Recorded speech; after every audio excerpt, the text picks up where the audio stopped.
Hello guys, welcome to my channel. So ఇవాళ మన video వచ్చేసి సింపుల్గా టేస్టీగా వంకాయ కర్రీ ఎలా చేసుకోవాలో చూసేద్దాం. ముందుగా కడాయి పెట్టుకొని దాంట్లో ఆయిల్ పోసుకోవాలి. ఆయిల్ పోసుకున్నాక జీలకర్ర వేసుకోవాలి. జీలకర్ర చిటపటలాడాక సన్నగా తరిమిన ఆనియన్స్ ఇంకా పచ్చిమిర్చి వేసుకొని బాగా ఫ్రై చేసుకోవాలి. ఫ్రై చేసుకున్నాక ఇప్పుడు తగినంత సాల్ట్ వేసుకోవాలి. సాల్ట్ కూడా వేసుకున్నాక తగినంత పసుపు వేసుకోవాలి. సో పసుపు కూడా వేసుకున్నాక మనం తగినంత అల్లం వెల్లుల్లి పేస్ట్ వేసుకొని బాగా మిక్స్ చేయాలి. సో ఇలా ఈ ఫ్రై అవుతుండే మనం ముందుగానే కట్ చేసి పెట్టుకున్న వంకాయలని నీట్గా వాష్ చేసి కట్ చేసుకున్నవి కూడా ఇందులో వేసేసి బాగా మగ్గనివ్వాలి అన్నమాట. ఒక 2 to 3 minutes. సో ఇంతలో కనుక మీరు కనుక మా ఛానల్ చూసినట్లయితే ప్లీజ్ సబ్స్క్రైబ్ చేసుకోండి, లైక్ చేయండి, షేర్ చేయండి, కామెంట్ కూడా చేయండి.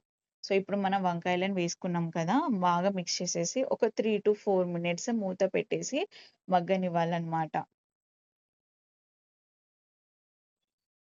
సో చూపించిన విధంగా కలుపుకొని ఇట్లా మూత పెట్టేసి 2 to 3 minutes తర్వాత మళ్ళీ మిక్స్ చేసుకోవాలి.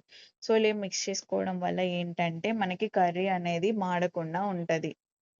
సో అలానే ఒక 3 to 4 times అలా రిపీట్ చేయాలి.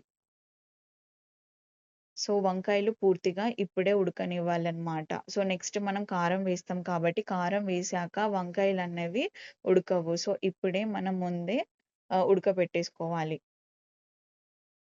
సో ఆల్మోస్ట్ మన వంకాయ కర్రీ అనేది ఉడికిపోయిందనమాట.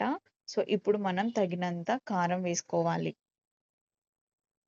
సో కారం వేసుకోకముందే ఒకటి గుర్తుపెట్టుకోవాల్సిందేంటంటే వంకాయలనేది ఆల్రెడీ ఉడికిపోవాలన్నమాట. సో కారం వేసుకున్నాం కదా ఇప్పుడు మనం.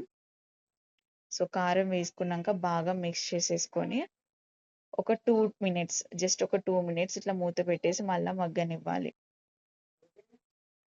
సో ఇప్పుడు ఏం సో ఇప్పుడు లాస్ట్‌లో మనం కొత్తిమీర, ఇంకా ధనియాల పొడి వేసుకోవాలి. ఇది ఆప్షనల్ అన్నమాట.